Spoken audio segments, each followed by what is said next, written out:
So hi, I'm David. And I'm Gail. And here we are once again. We're in Sarzana this time. Again, got in fairly late last night and are off early in the morning the next day because we're heading to Massa. Right, so it's a 31-kilometer walk. It promises to be maybe less strenuous than recent walks because we may be past most of the mountains, and it's mostly paved. Yeah. So about 80% paved apparently. So that'll be in a way a welcome relief after some fairly strenuous walking. And I think the weather, hopefully, although there's rain in the forecast, it's mostly in the late evening. So we're hoping that we're going to get some half decent weather. It's actually only partly cloudy right now, so it's looking up. it's about as good as it's been in days. So. So right behind us, we have the first castle that we're going to visit on our way out of Sarzana. Fortezze Firmafede. And we're going to be passing another one shortly, apparently. So we'll be taking some pictures of that, I'm sure, along the way. Along this route, we're going to get the closest that we will be on the Via Francigena to the Mediterranean Ocean, just 1.5 kilometers away from the sea. Yeah. And you see signs here for the bus stops to go to either Carrara for the marble or to the sea. So it's quite an interesting little area that we're in. And we might have a surprise in terms of Carrara on this trip as well. So maybe. Stay tuned. Gee, I'd love to get a statue. Put it in my knapsack. Okay, so anyways, I think we should be saying goodbye right now and hit the trail, I guess. We shall. Okay. We'll see you later. See you soon. Bye-bye.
Well, there's nothing like a nice steep walk first thing in the morning. It wakes you up.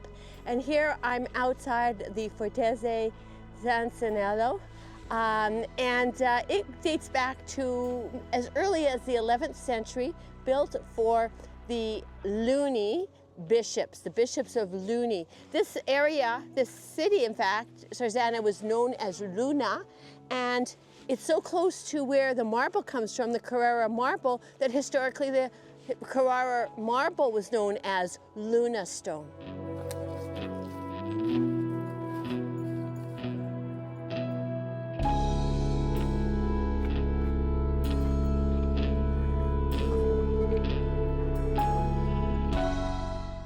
We were just enjoying our morning walk when the unexpected appeared. This happens from time to time. All of a sudden, we've got this barrier, and you can see this is the Via Francigena, and it's a lovely passage that goes along a canal. It's closed. We don't know for how long. There's no indication of a detour, no information at all. So David does have GPS tracks, and we're looking for an alternative, and he believes there is one. We're just not sure how busy it will be on the roadway where it will force us to go.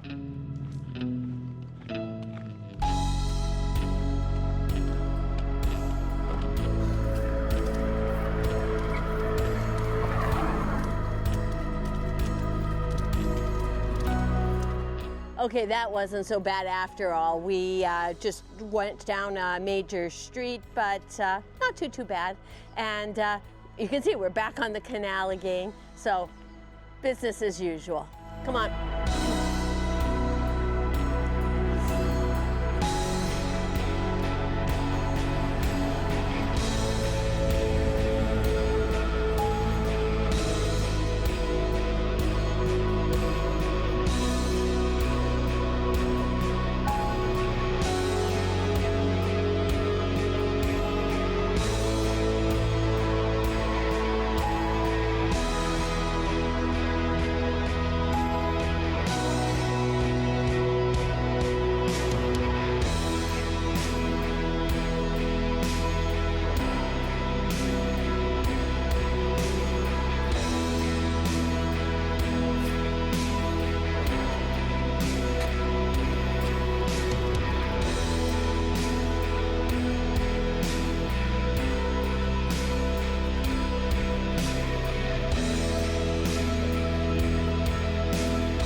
Here we are in what is actually Luna, and it's an archaeological site. This was a great Roman city, so great that when it was sacked by the Vikings thought that they had reached Rome. But no, it was very important for its proximity to the Mediterranean. And what we have here is a part of an old Roman road, certainly the configuration of it. But from place to place, you do see some of the marble that was the paving, but there were various layers of paving over the centuries, so it's a little bit misleading. We do have some ruins of columns and other statuary. We also are in the area here of what was called the Forum Square. So we're basically where the Forum was, but there's a temple here, there's an old domus, and various other things to imagine. It does take a lot of imagination, I'm afraid. This is a garden wall, and actually what would be used would be shards from previous buildings. So here we have some rather elaborately carved pieces that make up the wall. The very, very white marble that you see is Carrara marble from nearby Carrara. It's been a much coveted marble over time and across the globe because of its whiteness and its uniformity. And really one of the reasons why Luna was such a important city, such a large, prosperous city, was because of its proximity to Carrara and also it being a seaport for the exporting of the marble. Oh, that's beautiful.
So, people, here we are. We're at another train station. This time we're in Massa. Massa, and we're taking the train back to Sarzana, which has been our, so I guess you would call it our base station for the last couple of days. Anyways, we just finished. It was actually quite a lovely day. It was a long day, 33 kilometers and 34 kilometers, yeah. And it took us through a lot of territory, a lot of old Roman sites. You realize how important this area is to Romans and the Carrara marble factories, and we saw the what's left of the mountains where the Carrara marble comes from. Yes. And it looks like there's still a lot to quarry. Yeah. anyways, I think that's it. This is our train that's coming. This is our train. Our train right behind us here, and we're going to catch that and head back to And Sarzana. we'll be back in 15 minutes. What took us 10 hours to walk? That's right. In our haste, we didn't say goodbye to you. So I guess we will. As you can tell, we're on the train for a very brief 12-minute ride. And by the way, I don't know if we've mentioned how inexpensive the trips on Italian trains are. This one cost, for the two of us, was €5.90. So that's pretty inexpensive, really less than $10 for the two of us. Sure, that's a very good price. Yeah, I think so. So and the trains themselves, this is quite a nice modern train, one of the newest ones that we've run across anyways. And right now it's going, by the way, 106 kilometers an hour. Anyways, that enough said, we're going to say goodbye and we'll touch bases probably tomorrow. Ciao. Bye-bye.